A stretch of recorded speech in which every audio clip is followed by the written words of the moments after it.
Everyone, so we're going to study pharmacology today, and we are going to focus on the topic of glaucoma. So this falls under the autonomic nervous system and how the pharmacology behind it goes. What is the management treatment? How different drugs affect it? We're going to look at all the aspects of it. So let's get it. So first off, to begin with, glaucoma is the progressive damage to the optic nerve due to increased intraocular pressure. And how much is this pressure? This pressure is more than 21 mm of Hg. Whenever the intraocular pressure increases above this particular level, we see damage to the optic nerve, which results in glaucoma.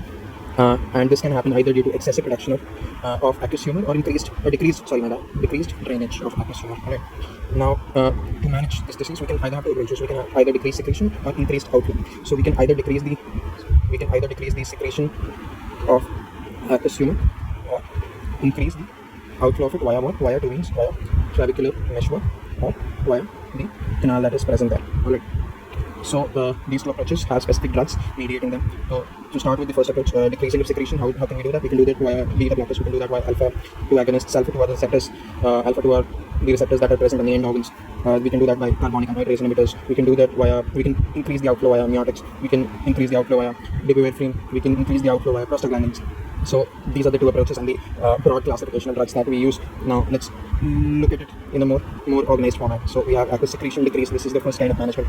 This can be done via beta blockers, and these beta blockers can be cardioselective in nature or non-cardioselective in nature. So we have betaxolol, we have levobetasol, we have timolol, we have levobunolol, we have carteolol. Alright. So we have the cardioselective and non-selective beta blockers. We have the alpha-2 receptor agonists. So we have brimonidine, we have apraclonidine. Similarly, we are going to use the carbonic anhydrase inhibitors. What are they going to be? They're going to be acetazolamide, dorzolamide, brinzolamide. Now we're done with the first approach. So what are we going to do next? What is the other approach that we can take for the management of glaucoma? We can take increase of aqueous outflow. Now, like I said, this can be done via two mechanisms. This can be done via increasing the trabecular meshwork outflow, or this can be done by increasing the uveoscleral outflow. So, if you've learned about the drainage of the aqueous humor, the production and drainage of aqueous humor in physiology, you know. So, now how do we increase the trabecular outflow? We do that via two main kinds of drugs. We do that via miotics or alpha-2 agonists. Alpha-2 agonists were here as well for decreasing the secretion. They have another function. They have the function of increasing the trabecular outflow. So under miotics, we have two main drugs: pilocarpine, physostigmine. Under alpha-2 agonists, we have digoverfin. And under the other form of management, by increasing the outflow, we have the uveosacral outflow increase. How do we do that? We achieve that via latanoprost, imatoprost, these two drugs. Let's recall once more: cardioselective beta blockers, non-cardioselective beta blockers.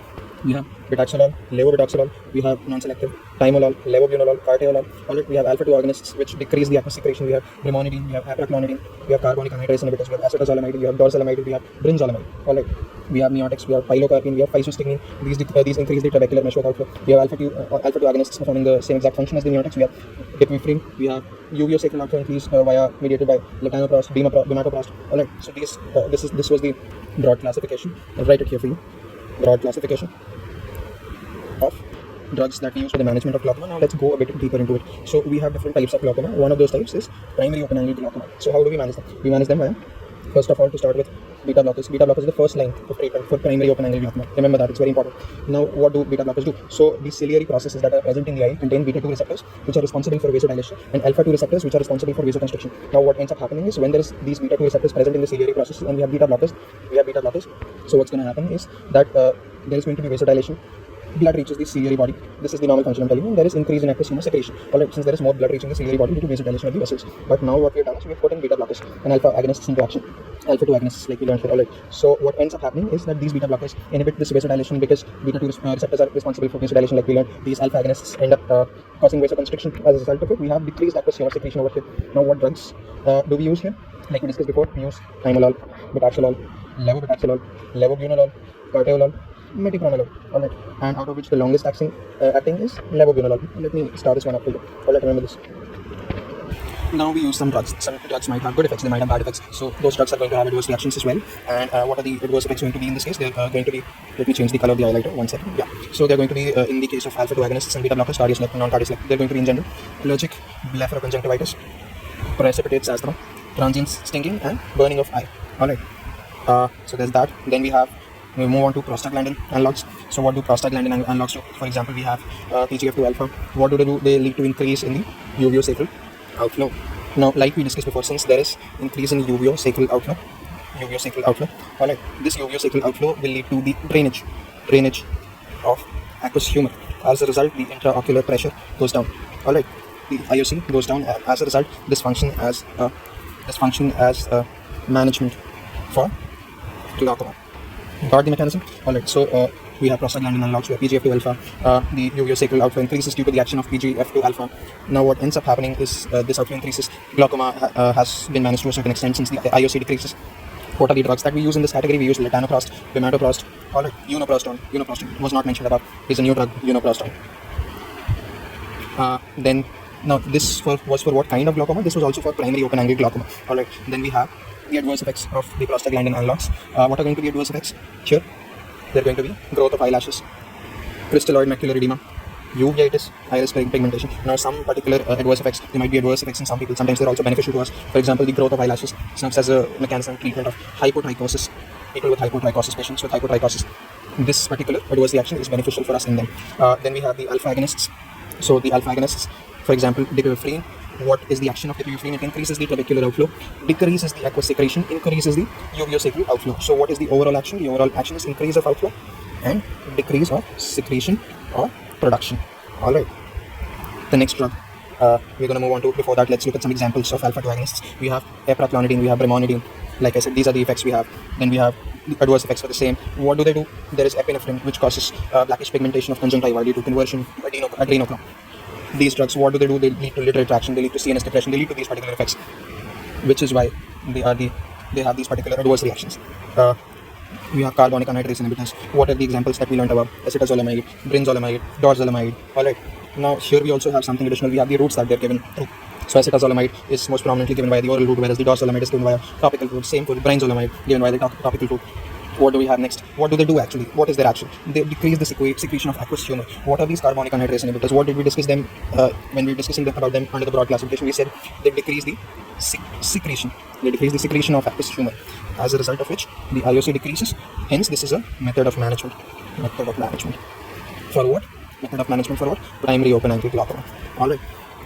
So there is decreased secretion of aqueous humor. Now, what are the adverse effects? The adverse effects are ocular allergy, corneal edema, bitter taste. Alright.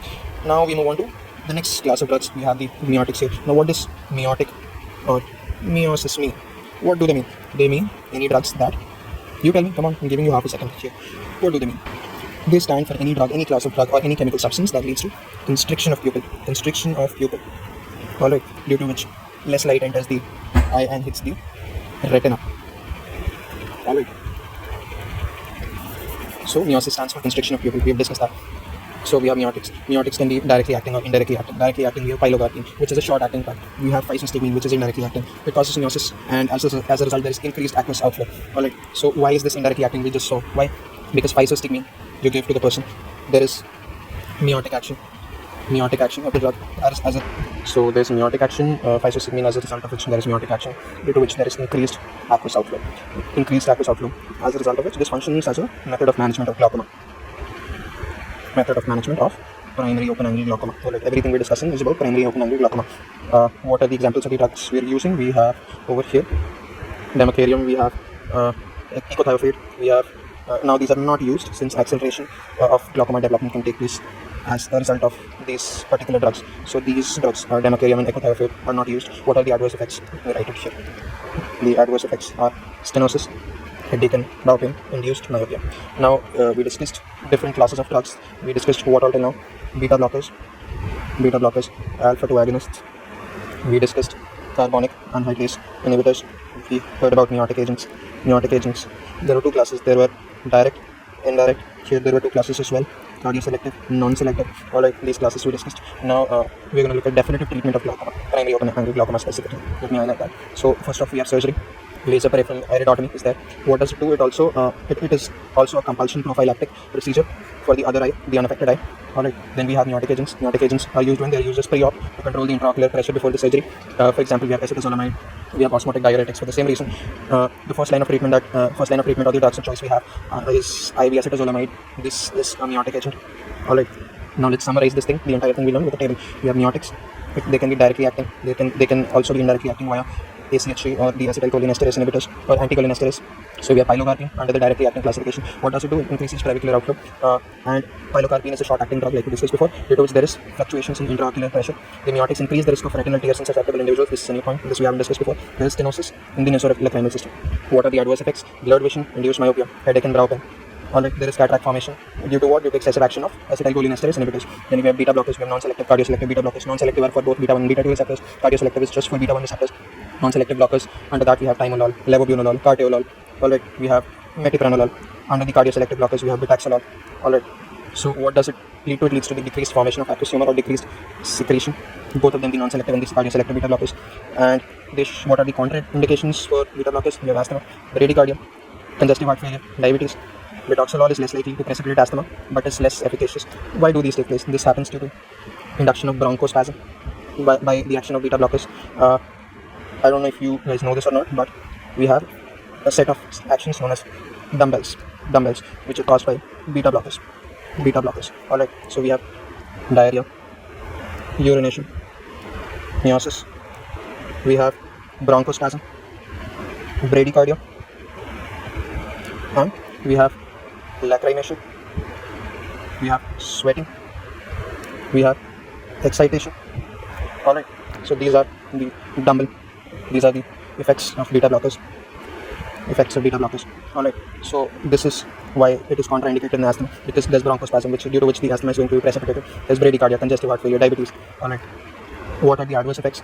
Allergic blepharoconjunctivitis, precipitates asthma, transient stinging and burning of eye. Then we have the prostaglandin analogs. What did we discuss about? TGF-2 alpha. What are the drugs that come under latanoprost, pimatoprost, uniproston? Alright, what do they function? How do they function? What are the effects? They cause increase in UV cycle outflow, therefore they control the intraocular pressure. What are going to be the now here it says they are the drug of choice for primary open-angle glaucoma.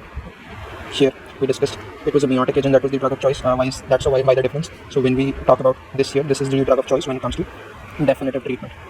Alright, it's for the definitive treatment along with surgery. Here we use meiotic as a pre-op. Here we are not talking about pre-op. Then we use alpha-2 agonists. We use apraglionidine, brimonidine. Brimonidine causes what adverse effects? It is less likely to cause ocular allergy, but it does. It can cause CNS depression, apnea, neonates. Alright, contraindicated in children less than 2 years. What are the adverse effects? Lid retraction, dry mouth, ocular burning. Functions how? Decrease in aqueous formation, decrease in secretion. Alright. Then we have the non-selective adrenergic drugs. We have the carbonic anhydrase inhibitors. We're going to discuss these. There is dorzolamide, brinzolamide, acetazolamide. Alright. Decrease in aqueous formation is how they function. And what are the effects? They increase the retinal blood flow to the ciliary bodies. Alright. What are the adverse effects? There is conjunctival hyperemia, ocular allergy. There is corneal edema. So here's the entire pharmacological management of glaucoma. We have the meiotic agents, beta blockers, we have prostaglandin analogs, we have alpha agonists, we have carbonic anhydrase inhibitors. We discussed the definitive management, which was the peripheral iridotomy. We discussed the different classes in detail, the adverse drug reactions, the broad classification of drugs, how do they work, that is why decrease in secretion, increase in outflow, increase in clavicular and uveocecal outflow. Alright, so this was the entire glaucoma. I hope you enjoyed.